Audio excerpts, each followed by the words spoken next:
वहीं करतारपुर गुरुद्वारे के रखरखाव का काम पाकिस्तान से गुरुद्वारा प्रबंधक कमेटी से छीनकर एक नए संस्थान को सौंपे जाने से अकाली दल नेता हरसिमरत कौर बादल ने पाकिस्तान की इमरान सरकार पर जमकर निशाना साधा है। उन्होंने कहा है कि अब पाकिस्तान ने धार्मिक स्थलों पर भी कब्जा करना शुरू कर दिया है। पाकिस्तान की सरकार ने श्री करतारपुर साहिब गुरुद्वारे की management Pakistan Gurdwara management committee से लेके एक प्रोजेक्ट मैनेजमेंट कमेटी को देने का फैसला किया है। शायद दुनिया के इतिहास में किसी माइनॉरिटी के साथ इतना बड़ा बेइंसाफी या धक्का नहीं हुआ होगा। उनके बारे में क्या जानते हैं, मर्यादा के बारे में क्या जानते हैं, एक गुरुद्वारे की सेवा संभाल को करने में कैसे वो लोग करेंगे। मैं हैरान हूं कि पाकिस्तान सरकार एक माइनॉरिटी के साथ इस हद तक धक्का कर रही है। मैं सख्त शब्दों में इसको कंडेम करती हूं, इसकी निंदा करती हूं। और इस वक्त एक और बड़ी खबर आपको बता दें कि सिखों का एक प्रतिनिधि मंडल जो है वो विदेश मंत्रालय पहुंचा है। करतारपुर मुद्दे पर भारत को जिस तरह से भारत ने अपना पक्ष रखा है, सरकार से इस पूरे मामले में दखल अंदाजी की यहां पर डिमांड की गई है इस प्रतिनिधि मंडल के द्वारा।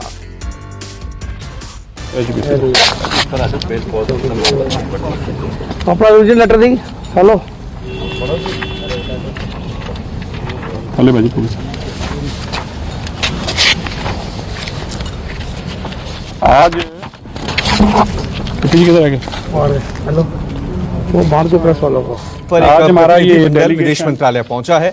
इनकी डिमांड है कि जिस तरह से करतारपुर में एक नई गुरुद्वारा करतारपुर साहिब का जो प्रबंध पाकिस्तान की सरकार ने पाकिस्तान गुरुद्वारा प्रबंधक कमेटी की बजाय वहां का एक ईटीबीबी बोर्ड जिसको कि आईएसआई रन करती है, जिसके अंदर 4 मेंबर मिनॉरिटीज के थे, जिसमें एक 2 सिख मिनॉरिटी के मेंबर थे, महेंद्रपाल सिंह एमएलए और एक साथी,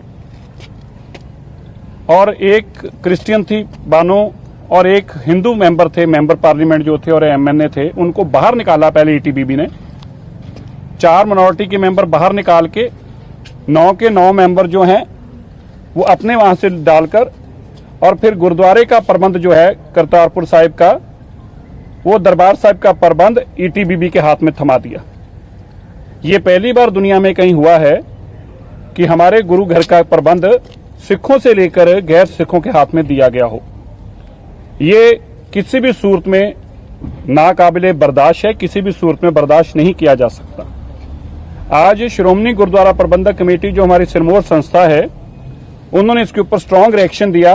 रिएक्ट करते हुए आज उन्होंने हमारे हाई कमीशन ऑफ पाकिस्तान को भी और विदेश मंत्रालय को भी चिट्ठी दी, जो मैंने आज यहां विदेश मंत्रालय को हैंडओवर की है।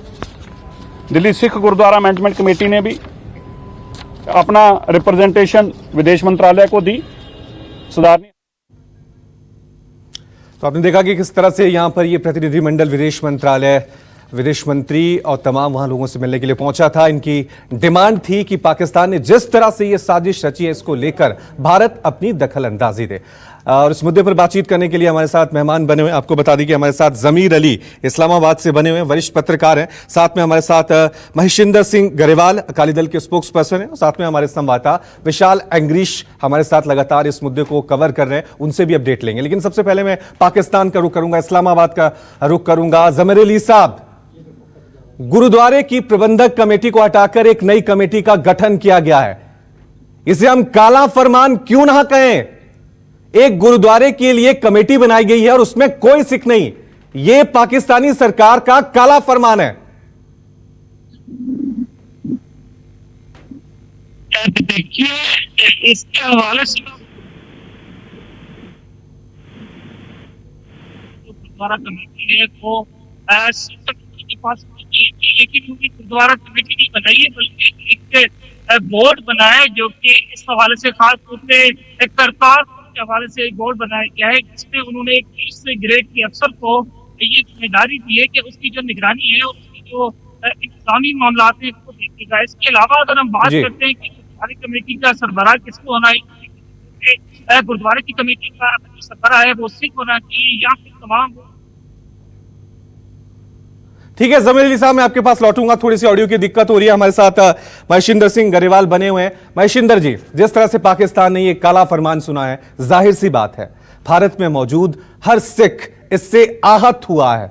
अब एक प्रतिनिधिमंडल विदेश मंत्रालय से मिला भी है और डिमांड भी की गई है कि भारत सरकार इसमें दखल अंदाजी दे। आपका रिएक्शन इस कमेटी को बदलने के ऊपर? देखो, इससे मंदभागी बात कोई और नहीं हो सकती कि जो एक बहुत ही पवित्र स्थान है और पहले गुरु साहब सिख साहबान के सिख गुरु नानक देव जी के जीवन का बहुत लंबा अरसा उधर बताया गया है जी। उस पर जो पाकिस्तान की सरकार का फरमान है वो एक बहुत ही गैर कानूनी फरमान है और एक धार्मिक जज्बे को बहुत बुरी तरह जख्मी करता है। ये कौन इस धरती पे परवान करेगा कि एक सिख स्थान को, एक गुरुद्वारा का प्रबंध गैर सिखों के हाथ में दिया जाए? मैं समझता हूं कि इससे बड़ा पाप पाकिस्तान की गवर्नमेंट सिखों के साथ कोई नहीं कर सकती। ये नहीं कि हिंदुस्तान में रहने वाले सिख, दुनिया भर में रहने वाले सिख इस बात को कभी परवान नहीं करेंगे। चाहिए इनको कि इमीडिएटली, तुरंत ये इस स्थान का प्रबंध है वो सिख नेताओं को दिया जाए। और मैं तो ये भी चाहूंगा कि उस कमेटी में कुछ ना कुछ हो भारत में से भी सीख लें, क्योंकि एक तरफ तो करतारपुर का लांगा खोल के अपने आप को हीरो बनाना चाहती है पाकिस्तान की सरकार, हाँ। और दूसरी तरफ जज्बों के साथ वो खेड करती है। ये दोनों चीजें साथ साथ नहीं चलेगी। तो मैं श्रोमणी अकाली दल की तरफ से ये मांग करता हूं पाकिस्तान की सरकार को कि ये तुरंत अपना काला कानून वापस लें और कम से कम पाकिस्तान सिख गुरुद्वारा कमेटी को इसका प्रबंध तुरंत में वापस दें। बिल्कुल, ये काला कानून है, इसे काला कानून हम ही कहेंगे। विशाल अंग्रीश हमारे साथ बने हुए लगातार इस पूरी खबर को वो कवर कर रहे थे। विशाल, क्योंकि करतारपुर गुरुद्वारे को लेकर भारत में एक आस्था है, यहाँ पर बहुत पवित्र जगह है जिसको लेकर पंजाब का हर एक सिख वहां जाना चाहता है, दर्शन करना चाहता है। और लगा था जब करतारपुर गुरुद्वारे कॉरिडोर का उद्घाटन हुआ था कि दोनों देशों के बीच ये वो एक मुद्दा है जिसके जरिए जो एक बर्फ जमी हुई रिश्तों की वो पिघल सकती है। लेकिन अब जो ये फैसला देखने को मिला है, कमेटी बनाई गई है लेकिन उसमें कोई सिख नहीं है, पूरी कमेटी को बदल दिया गया है, आईएसआई के हवाले कर दिया गया है। अब पंजाब में इसका रिएक्शन क्या देखने को मिल रहा है?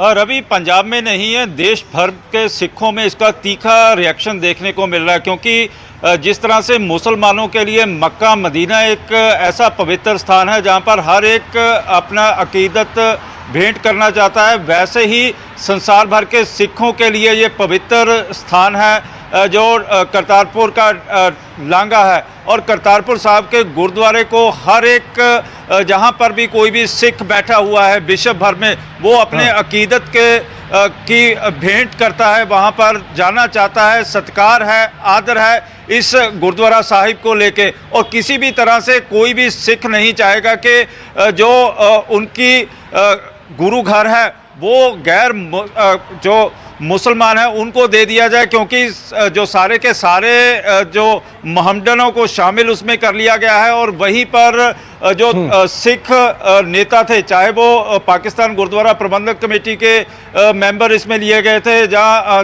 जो पाकिस्तानी सिख हैं उनको पहले शामिल किया गया था, लेकिन अब सीधा सीधा आईएसआई ने, जो हमारे इंटेलिजेंस सोर्सेज भी बता रहे हैं कि आईएसआई ने इसको अपने हाथ में ले लिया है, क्योंकि लगातार ही जो गुरुद्वारा साहिब में चढ़ावा चढ़ रहा था, श्रद्धालु लगातार श्रद्धालुओं की संख्या, चाहे विदेश से आने वाले पाकिस्तान के थ्रू श्रद्धालु हों या करतारपुर कॉरिडोर के थ्रू पंजाब से जहां भारत से जाने वाले श्रद्धालु हों, तो जो वहां पर पैसा था, पैसा एकदम से बहुत ज्यादा बढ़ गया। ठीक है विशाल, जाहिर सी बात है भारत भर में इसको लेकर जो है वो विरोध प्रदर्शन शुरू हो गया है। लेकिन अब देखना यह है कि पाकिस्तान सरकार इन विरोध प्रदर्शनों के बावजूद एक्शन क्या लेती है। जमीर अली साहब, मैं आपके पास दोबारा लौटता हूं और एक बार फिर कहता हूं कि पाकिस्तान पूरी दुनिया के सामने ये कोशिश कर रहा था, ये जताने की कोशिश कर रहा था कि पाकिस्तानी सरकार, पाकिस्तान में अल्पसंख्यकों के हितों की रक्षा की जाती है, लेकिन एक गुरुद्वारा जो भारत और पाकिस्तान के बीच एक सेतु बना हुआ था रिश्तों को बेहतर बनाने के लिए, एक गुरुद्वारा जो सिखों की आस्था की जगह है, वहां पर सिखों को ही जगह नहीं। फिर हम क्यों ना कहें कि पाकिस्तान अभी भी कट्टरवाद के रास्ते से हट नहीं रहा है, वहां पर अल्पसंख्यकों के हितों की रक्षा नहीं हो रही है।